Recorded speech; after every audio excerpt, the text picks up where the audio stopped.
Welcome back, everyone. I'm the Bella Gamer, and today we have a very special video.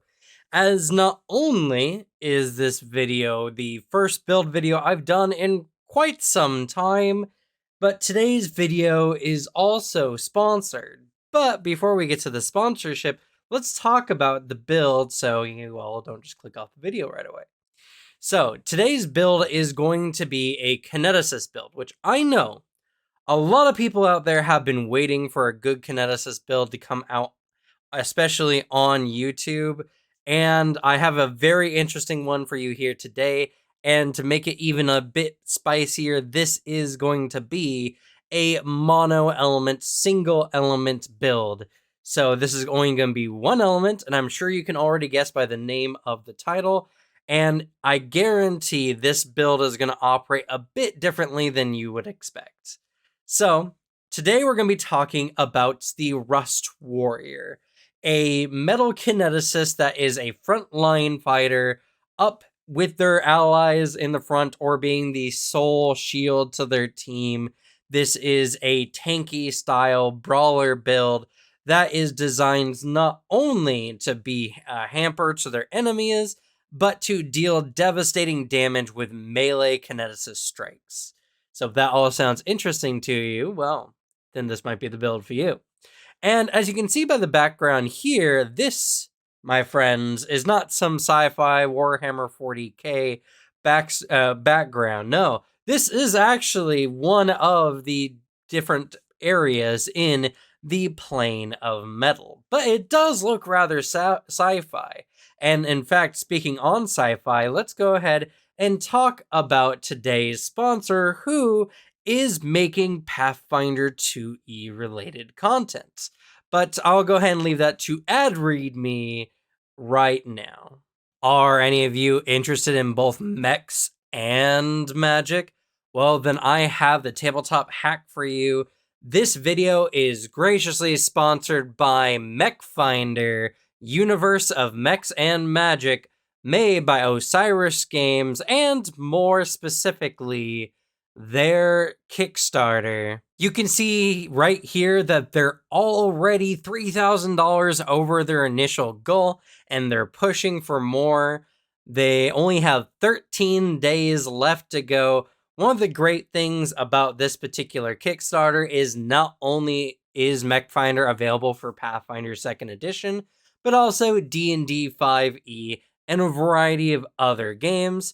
As you can see here on the support side, you can get the PDF for MechFinder for just $20 backed, which is a pretty reasonable price because I gotta tell you, James has been telling me all kinds of things about MechFinder, and I feel like 20 bucks is just not going to be enough for what's going to be equivalently a whole new game to implement into whatever tabletop you're interested in. You can even get a soft cover for just $5 more. And so you might be asking, what is MechFinder? Well, MechFinder is a game heavily inspired by not just the basic design of Pathfinder 2nd Edition, but the more intricate design as well, going to everything such as companions, joining various organizations. As I said before, I spoke with James, and they have so much going on in the back. I wish I could tell you more, but I can tell you I'm already hyped. If you enjoy Pathfinder 2nd Edition, you're going to love MechFinder, because MechFinder is just Pathfinder, but on a much larger scale. You know, you might fight your liches in Pathfinder 2nd Edition, but what about mech liches? What about mech liches who are in control of their own world of necromancers? Because there is a planet dedicated just to necromancy and mechanical liches that have lived for aeons, gaining magical power that your characters can fight in their mechs, which are represented by classes that you can utilize and build around. It's all good. If you're also familiar with the Lancer RPG series, which I also do videos here on the channel, you can see that there's very much inspirations of Lancer here, even with corporations that you can get your mechs from to offer a variety of parts, weapons, and the like. And it goes pretty hard because not only can you fight like mechs or mech liches on necromancer planets, or having entire planets completely controlled by one of the hells, but you can also fight in the cyberspace against cyber dragons, which is all kinds of cool. I mean, look at this thing. Look how crazy cool this thing is. Now, I don't want this to get too long. I just want to give you guys as much information as I could. Please go check out the Kickstarter and support MechFinder. I guarantee that if you play it and plug it into your Pathfinder 2e games, it's going to feel buttery smooth, as the whole team are working on making this such a great integration with Pathfinder 2nd Edition. And of course, you can see here on the screen next to me, it's also going to be 5e compatible. So if you're one of those hybrid players who plays all kinds of different tabletop games, MechFinder is able to plug and play into most of them. But that's going to be it for this ad. Now let's go ahead and get back to the video. All right, so to get started, let's talk about what attributes we're going to be focusing on for the build. Now, the build today is going to be primarily focusing on con, of course, as your class skill modifier, your class modifier, DC, all that is going to be based around con, being a kineticist, and our strikes, or our blasts rather, are going to be focused on that, as well as many of the skills we're going to be using. And because we're a frontline fighter, we're going to need all the HP we can get. After that, we're going to be taking strength. Strength is going to be necessary because you actually can add your strength to your melee blasts. And if you do the 2-action melee blasts, you can add both your strength and your constitution modifier to the damage, making your melee blast do a lot of extra damage, or at least a higher consistent damage than most strikes.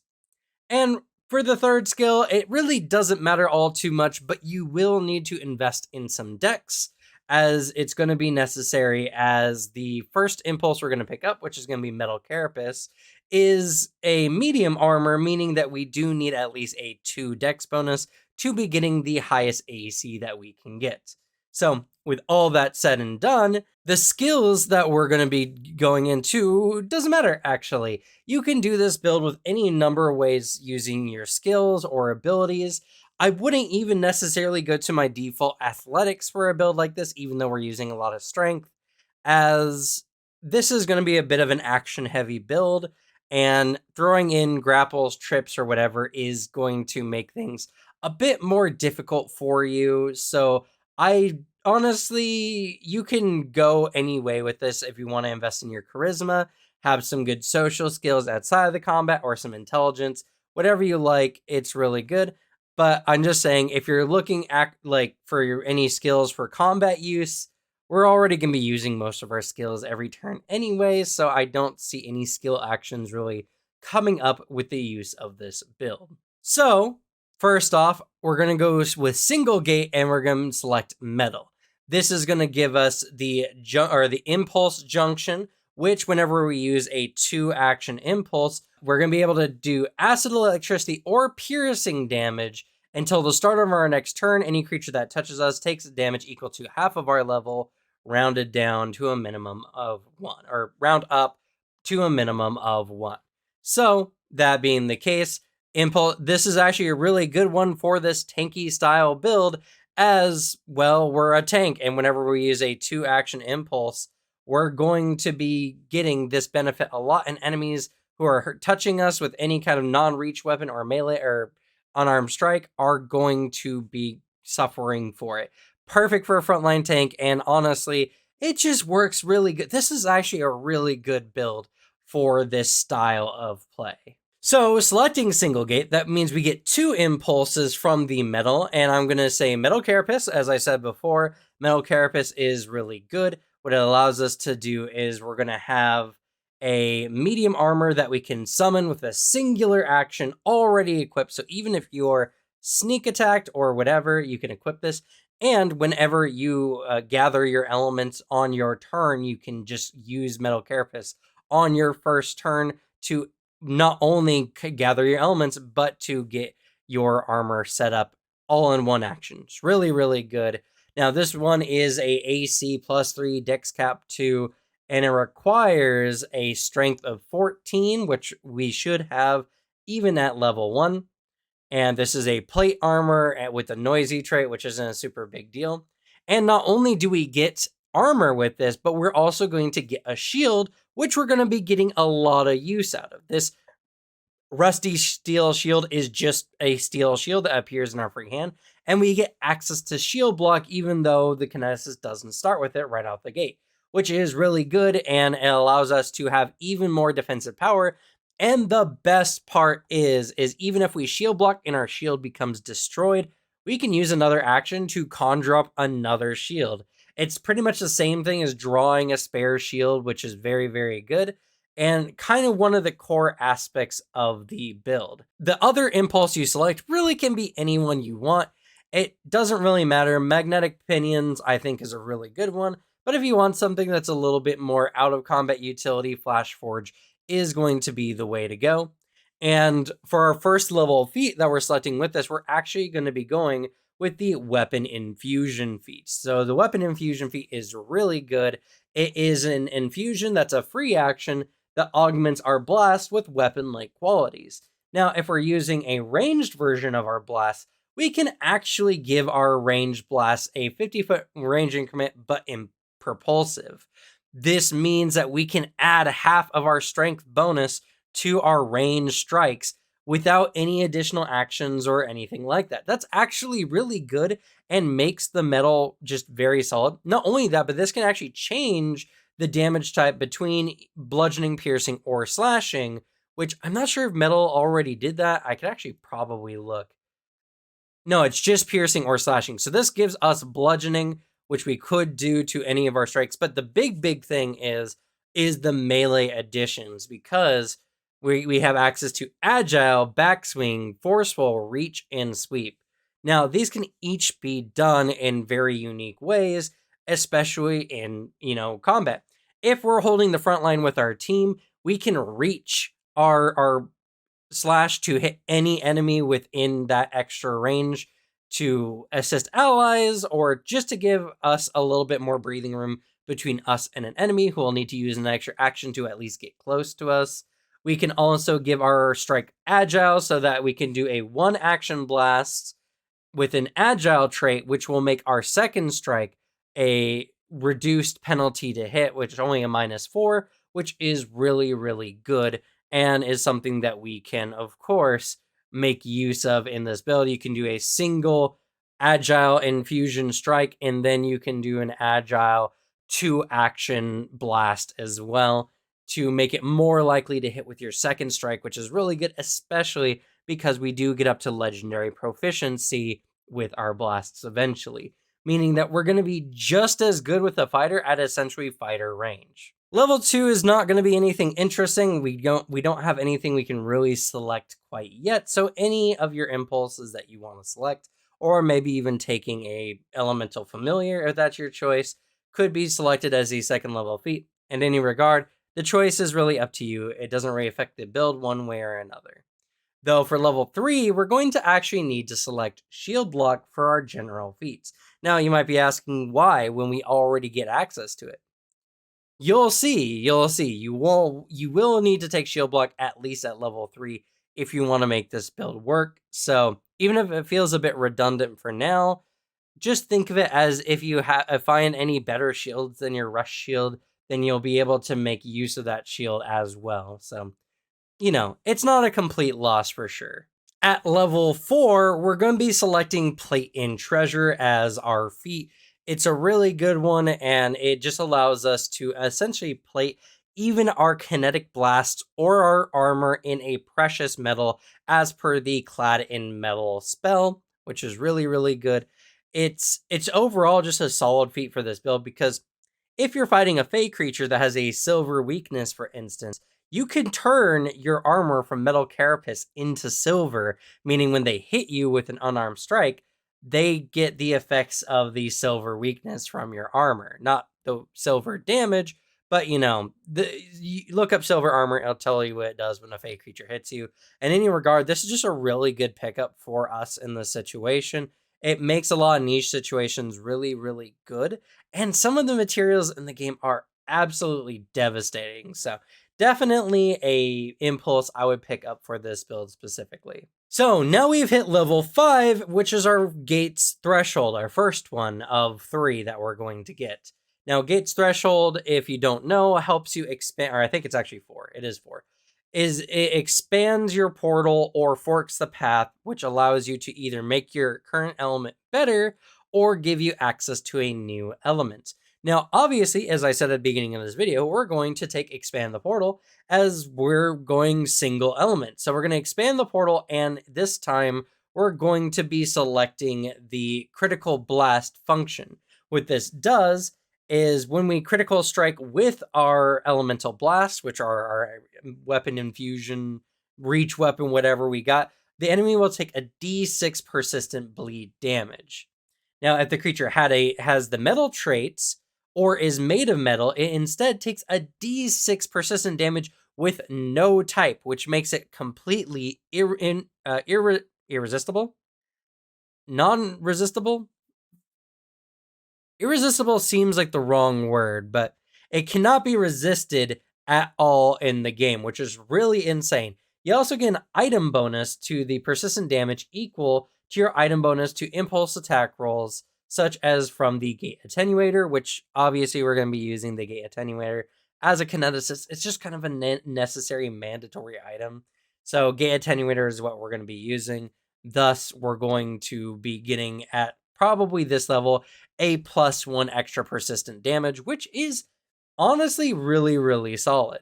The impulse we're picking up with our Gate Threshold is going to be Magnetic Field. This is just a really good stance that you can throw on if you're dealing with enemies who are wielding metal weapons or are wearing metal. It's got a really good feature. You can either attract or repel enemies, making it difficult terrain when they attempt to move away from you or when they attempt to move close to you.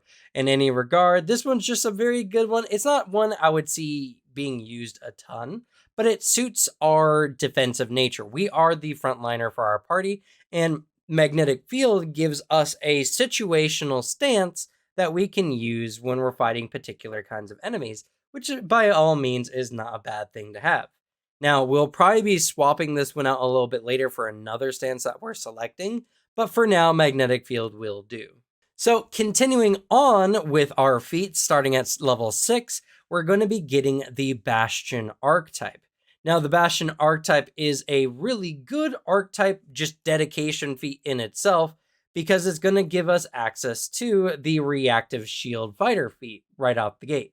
Now, we do need Shield Block in order to gain access to Bastion, which is why we needed the Shield Block General feat that we picked up at level 3.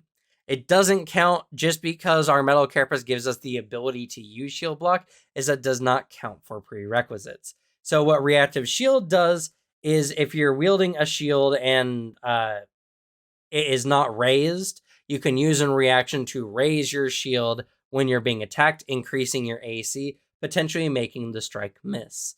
This is just a really good reaction if you've used like a 3-action impulse, for instance, and you want to boost your AC when an enemy is striking you. It's honestly just a very good dedication feat that we're going to be getting a lot of good feats out of this dedication anyway for. So Reactive Shield as a pickup from that, it's just very solid. Now at level 8, and I may have said Reflexive Shield earlier, I meant Reactive Shield. This is Reflexive Shield where we select. Reflexive Shield allows us to, when we raise our shield to gain when we raise our shield, we also gain the shield circumstance bonus to our reflex saves. So if you're not investing a lot in dex after you get that +2 minimum, this will give us essentially an additional +2 on our reflex saving throws, and it allows us to shield block damage that we would get from a reflex saving throw, even if that damage isn't physical, allowing us again to put essentially our infinite shield to good use, defending us from damage when taking a reflex saving throw. Overall, this is really good and kind of the crux and the core of this entire archetype. because with this in mind, we now can, on our turn, do 2 elemental blasts and then raise our shield, making us very tanky, very defensive. And even if we are up against a reflex saving throw, which is one of our weaker saving throws, we get this bonus that kind of helps mitigate some of the difference.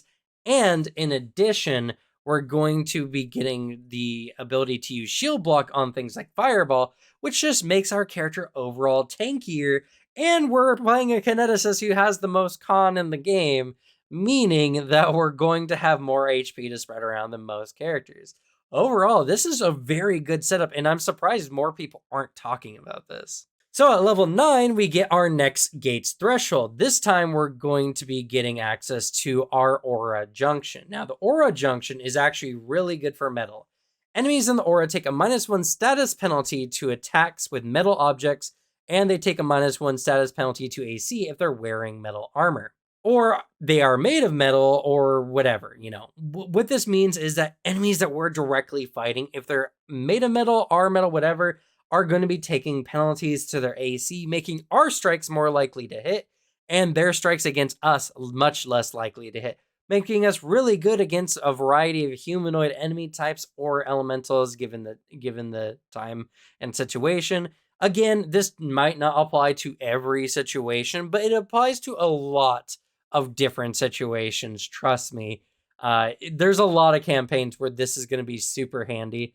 And again, just another feature that's going to make us a really, really good frontliner. For the impulse feat that we're selecting with the second threshold, we're going to take Conductive Sphere. It's a really good 2 action. And by the way, I'm going to make mention as well. This is a 2 action that procs our Gate Junction or our Impulse Junction, which means when we use Conductive Sphere, we're also going to be applying half of our level in damage to people who touch us with either electricity or slashing or acid damage, which is really good. And Conductive Sphere is a very good action. You pop it up, and any ally who's adjacent to the sphere gains access to the sphere's electricity, giving them the shocking rune for their strikes for the turn. We can sustain this action. It's mostly if electricity or the extra damage is deemed handy. And this obviously is a lot more of a supportive action. We don't have to do this all the time.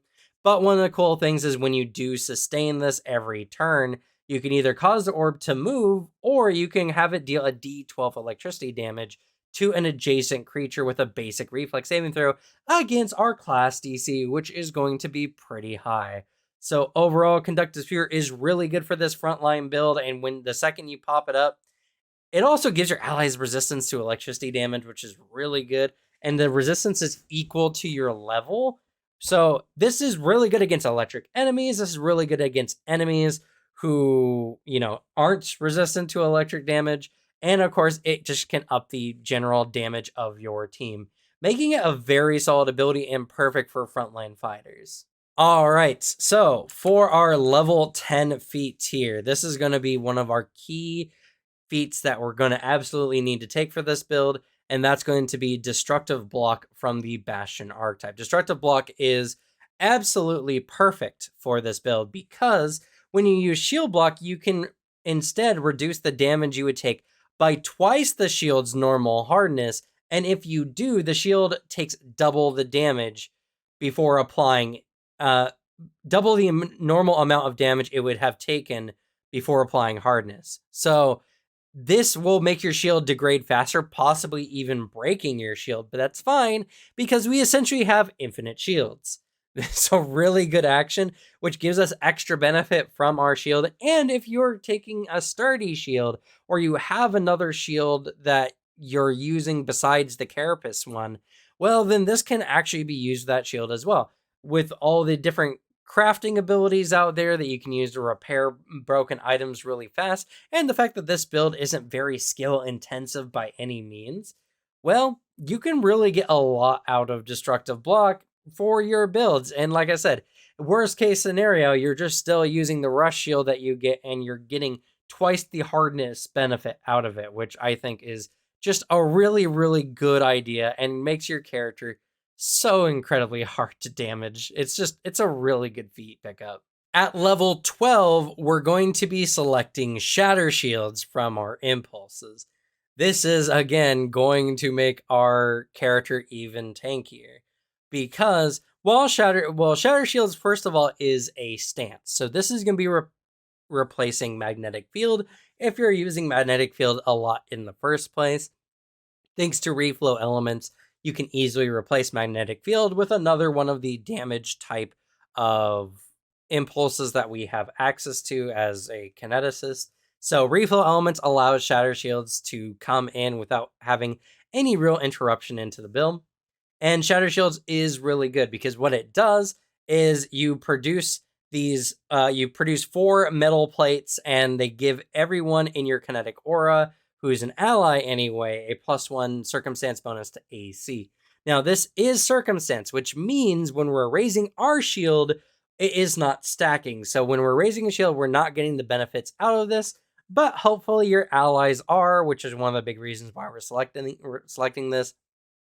And whenever a creature with this bonus would take damage, which could even be yourself in the situation, one of the plates flies down and provides a hardness 5, reducing the damage by 5 and probably breaking the plate. It would be very hard for me to imagine a creature not surpassing the hardness 5 of these plates. Now, these plates do eventually get, I think, up to like 8 hardness. It's every 2 levels.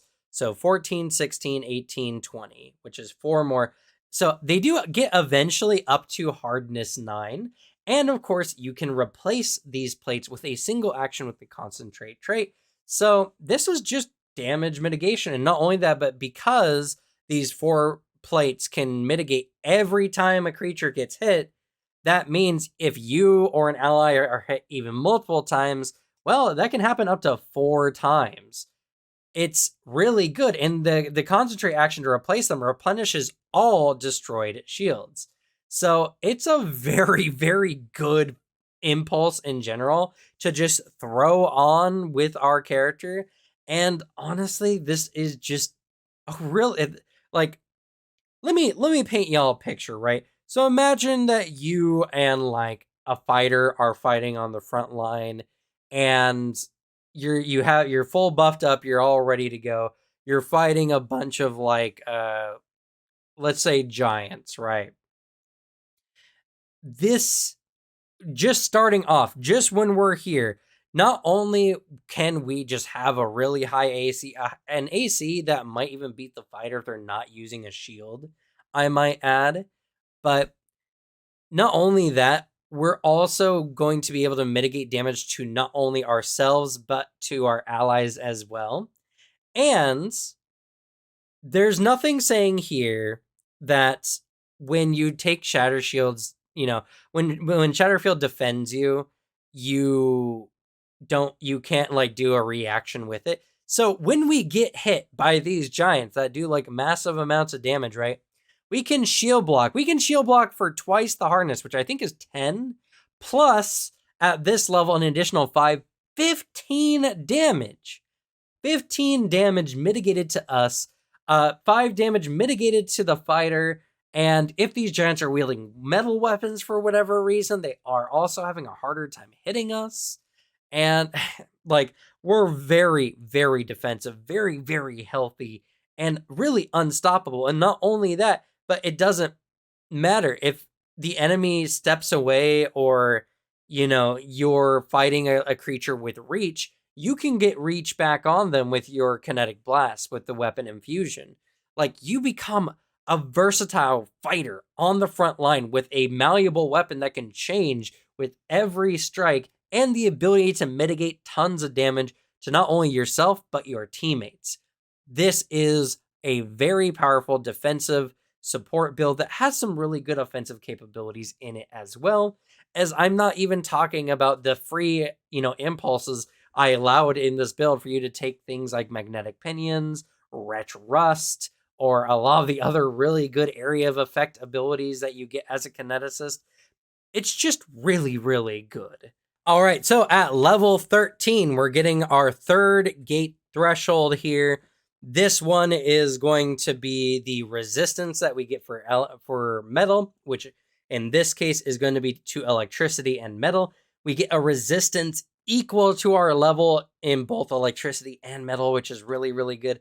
But the best part about this is the impulse we're selecting when we're getting this threshold is going to be Rain of Razors. Rain of Razors is really good, and there's some extra dirtiness thrown in just because of our build. So Rain of Razors, what it does is for 3 actions, you create a 20-foot burst within 60 feet that rains down a bunch of razors, does 9d6 slashing damage with a basic reflex saving throw, and the entire burst area becomes hazardous terrain for 1 minute.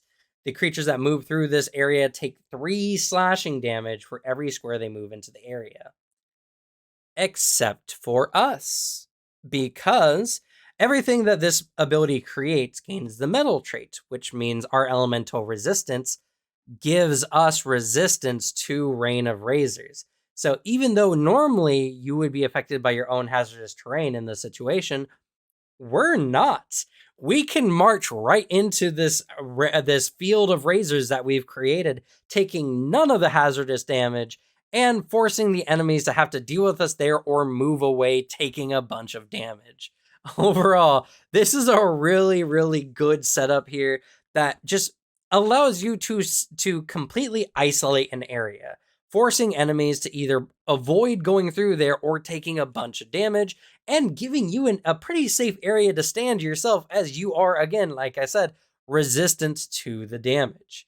This is really good. What can I say? This is such a really good level for us. Level 13 is going to be a huge power bump for this character. At level 14, I hope you're all ready. This is a big one. There's a lot of information heading y'all's way. We're going to be taking the Impulse Alloy Flesh and Steel. This is a really good ally, especially for our build in particular, as what it does is for 2 actions, we essentially gain the benefits of the Ferrous Form spell, except that we can't use the Needle Darts ability that normally would give you access to. And we gain this until the end of our next turn. Now we can sustain this impulse for up to a minute, and when you do, you raise a metal shield that you're currently wielding, and of course, since we have the metal carapace, we're always going to be wielding a metal shield. So even though this does have a sustain, this is a sustain that we can combine with Raise Shield, meaning that all of our wonderful Bastion feats benefiting from our shield being raised are going to be here. And in addition to this, our metal elemental blasts deal an additional die of damage, which is huge. Now, Ferrous Form, if you don't know, and I'm going to share it here because it's a part of the build as well, you gain resistance 10 to physical damage except adamantine. So not only is our character just highly resistant to anything that's like metal anyway, or electricity, or just able to like negate damage, which by the way, damage negated through hardness and everything comes before your resistances. So after it's reduced by the hardness, then you have your physical resistance, meaning against physical damage, we're going to be nigh unkillable. As I said before, with the 9, we could potentially mitigate with our reaction plus the plates. Now we can just resist 10 of that, and you essentially become a construct, becoming immune to death effects, disease, drain, fatigued. We cannot be healed, though, which is very important. So while Ferrous Form is in effect, you cannot be healed. Keep that in mind. We also become immune to non-lethal attacks, paralyze, poison, sickened, and we can be affected by void damage. It says or vitality, so vitality effects also don't affect you, important to know. But the big one is void, as that's going to be the most damaging one coming our way. That's huge. So not only do you just resist 10 physical damage, but you just become immune to all void-based damage, which is nuts. Now, we are still affected by any damage that would affect something created, made of metal, for instance, like the Rust Cloud spell, so that's something to keep in mind, and obviously we don't get the resistance for that. Now, you do get some physical strikes with this, that's not super important, we're using our elemental blasts, and in this form, you don't need to breathe, though you do double your bulk, so that is something to keep in mind, and you become too dense to swim, you automatically walk along the bottom of the water. So, yeah, pretty huge, and when this ends, you become immune to the effects for an hour. So this is kind of one of our effects we use in the big fights when they come up. But when they do, you're just almost unkillable in a lot of situations. Unhealable too, but unkillable most importantly. And this is really, really good with this ability. And I'm going to make it even better for us because at level 16, we're going to be selecting Effortless Impulse, which allows us to, as our turn begins, automatically sustain one of our current impulses, meaning, dun dun dun, when we use Alloy Flesh and Steel, we can sustain it as a free action, which means we can raise shield as a free action every round. Holy crap, that's so good. That's amazing. Now, the hard part around this is it only happens when your turn begins. So if you need to recreate a shield on your turn, it's not going to be raised when your turn starts, which is rather unfortunate. But if you do have a shield when your turn starts, you can automatically raise it as long as that shield is made of metal. This in combination, again, just makes our character really, really good. What can I say? What can I say? We're just impossible to hurt in a lot of situations. Of course, I'm using that phrase liberally, impossible.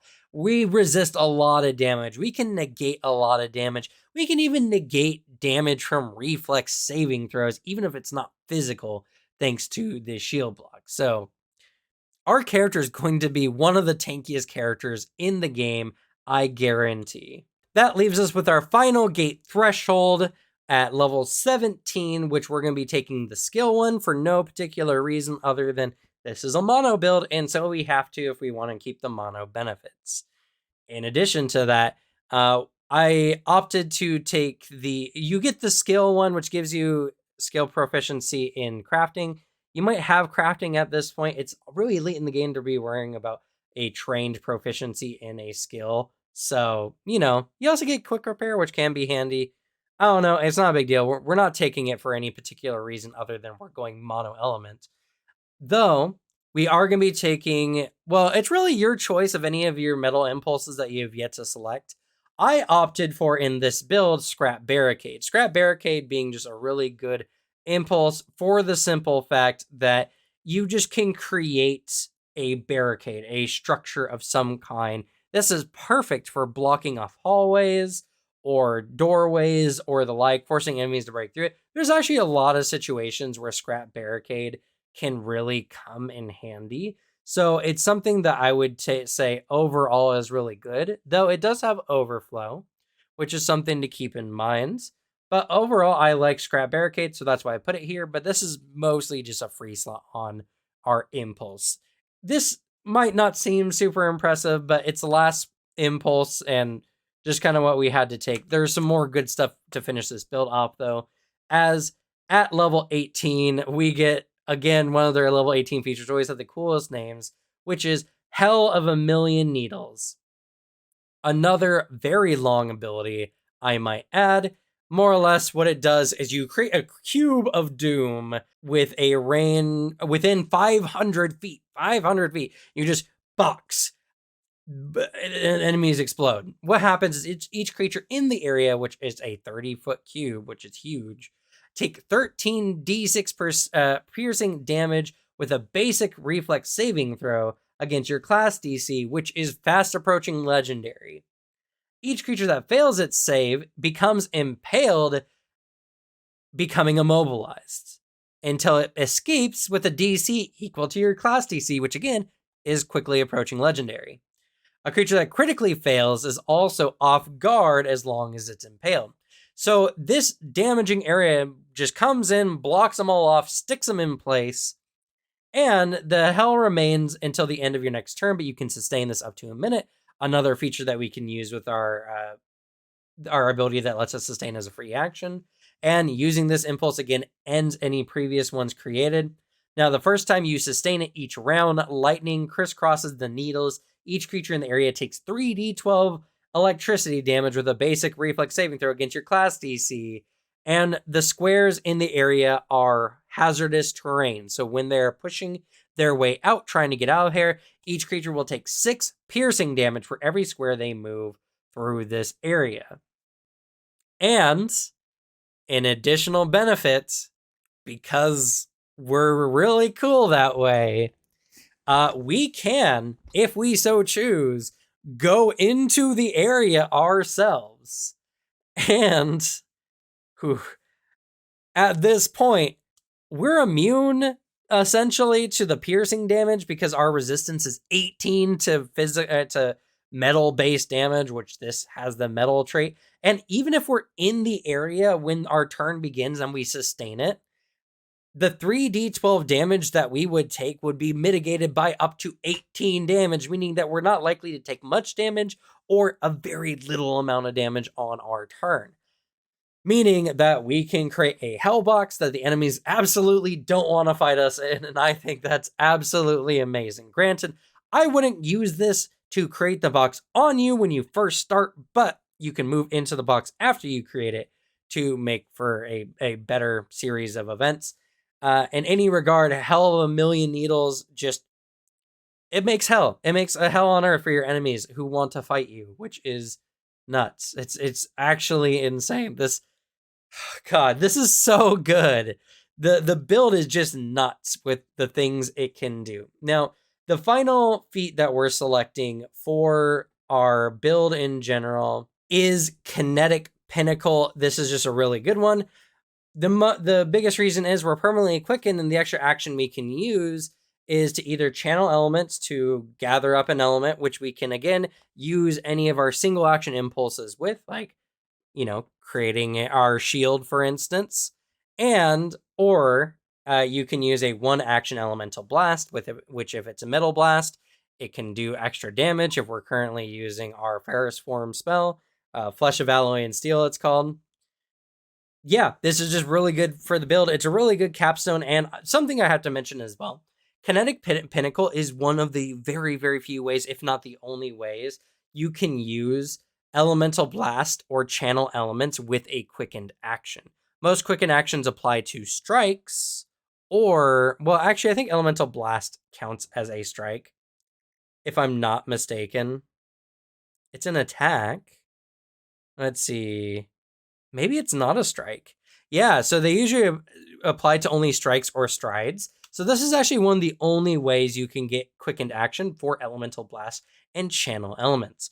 Meaning this is actually way more valuable than it appears out the gate. I mean, it's already really good. I mean, it's a 12th level or 20th level feat, but it's just very, very solid. Now, I know this video is running long, and I know we had the ad break and everything in here, but I want you to stick tight for this last bit, because this is where the build actually gets really strong. How, you might ask? We've already done this.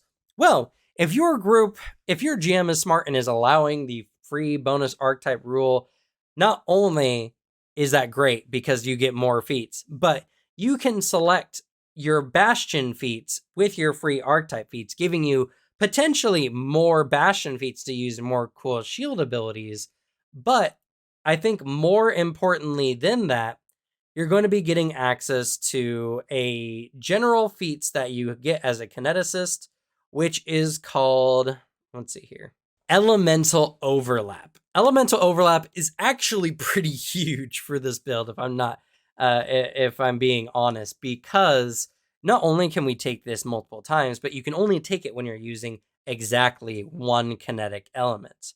Now, that kinetic element, this particular feat could have been selected anytime there's a free feat of level 8 or higher, which I don't think there was in the build, or I would have thrown this in otherwise.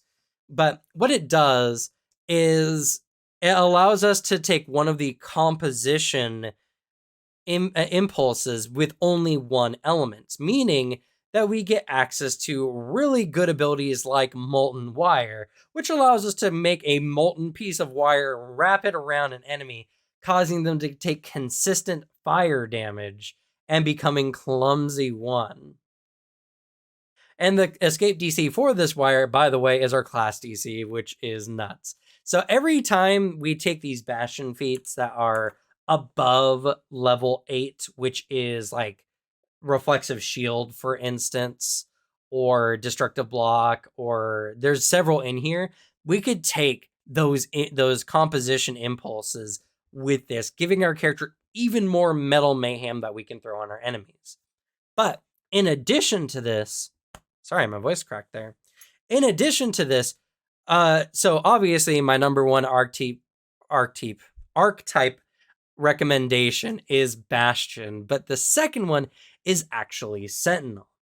Sentinel makes a massive amount of sense because, well, there are certain Sentinel feats that allow you to, say, sacrifice your armor to negate damage to yourself. So what if we did this, broke our armor, oh no, and then reformed not only our shield, but our armor with a single action as well? Meaning, you know, we can mitigate even more damage if we select Sentinel with this. And again, Bastion, Sentinel, the perfect tank archetypes being built into this Kineticist build. Actually insane. Actually really, really good. In addition to these two, another archetype that I would consider taking, though it does have some strange implications with this build in general, is actually the champion multi-class archetype. Now, you do have to invest in some charisma to get access to this, but if we pick up the Divine Shield ally and thus we get access to some of the Divine Shield ally feats, then you can have a really good shield with your build that is your Divine Ally shield and get some good feats along with it, making our characters, again, you heard me right, potentially more tanky and getting lay on hands, which is really good, except when our Pharaoh's farm, when we take no healing. But until then, we can take the champion dedication to give ourselves healing, making ourselves even more unkillable. That being the case, those are my archetype recommendations, and I normally would give equipment at this point that might help the build. The problem with that is this Kineticist build, so like, Gate Attenuator, right? That is the item. That is the item you take to win the game here. Gate Attenuator is necessary for this build, but everything else, it's a little bit harder. Whether it's what like armor runes that you're selecting on your clothing to apply to your new armor. Heck, you can actually wear, if you get access to, with general feats, like a medium armor that can transfer that runes to your special extra armor. And by the way, if you're wearing armor, because I don't think, let me double check here really quick, but I'm like 100% sure Metal Carapace doesn't require you to not be wearing armor. No, it doesn't. So, when I said we can potentially gain access to Sentinel with free archetype that can allow us to destroy our free armor Carapace. You can have a really good medium armor like underneath your metal Carapace that is then available after you've destroyed your prior armor. You can essentially wear multiple armors at the same point when you have metal Carapace, which is absolutely nuts. It's really good. Though I will say one of the odd points I'll make mention of is metal Carapace doesn't say that it is destroyed when the armor is destroyed, only that when the shield is destroyed. So technically, if you destroy your armor that you're currently wearing, I don't think your other armor technically comes out underneath it because it kind of gets like suppressed in a way. So rules is written, if your armor becomes broken, you might have a penalty to your AC until you essentially stop metal Carapace. Though you can dismiss it. So you can dismiss it if you want to use the armor underneath, but I believe that takes an action or a free action. I can't remember. In any case, just something I want to keep in mind, but yeah, good armor underneath. We don't need a weapon gate attenuator like I mentioned before. This build just does love its own armoring for it. So you don't really need gear, which is really good because you can put that money towards other things, other items. There's so many in the game that I'm not even going to mention them all here. So that leaves us then with my Ancestry recommendations. And honest to goodness, I'm going to say human. And I know everyone's like, oh no, human, not again. One uninteresting Ancestry. The reason why I'm saying human, and there might be other Ancestry, I didn't do a ton of research to try to find this, but the reason why I'm saying human specifically is then we can get shield block at level 1.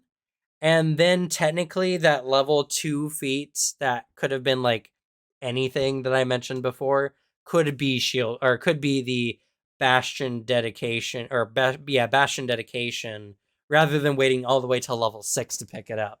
That's just one of those things. Human's really, really good for that. So Human will allow us to pretty much gain an extra Bastion Archetype feat in this build and give us access to the dedication, which gives us the uh, not Reflexive Shield, Reactive Shield earlier, which would be really good. Though another one that I think is also really good is actually the Talos Versatile Heritage. It makes sense. We're a metal character, metal versatile heritage. There's a lot of extra ways that it can use its abilities to augment what we're doing, and it just kind of fits the build. If anything, it's more thematic, but I picked it because specifically it fits the style of the build with a lot of the tanky feats it offers and the like. So that being the case, this is the Rust Warrior, the build with a never-ending shield, getting twice the hardness benefit out of it, being able to fight on the front line, create areas of hazardous terrain that you can move through safely, and as well be able to mitigate a bunch of damage to not only yourself, but to your allies as well. And if you're fighting enemies with metal weapons, they're going to be in a lot of pain as you make anyone wielding a metal weapon wish they were never born. So that is it. That's the build. Hopefully y'all like it, and thanks again to MechFinder for sponsoring this video. I'm glad that I could provide a metal-based archetype, or a metal-based build for Kineticist for MechFinder, the Mech Pathfinder game. It's just all too fitting. Anyway, that's going to be it for me. Thank you all so much for watching. Good luck with your games. Leave the bad luck to me, and I'll see you all next time. Bye.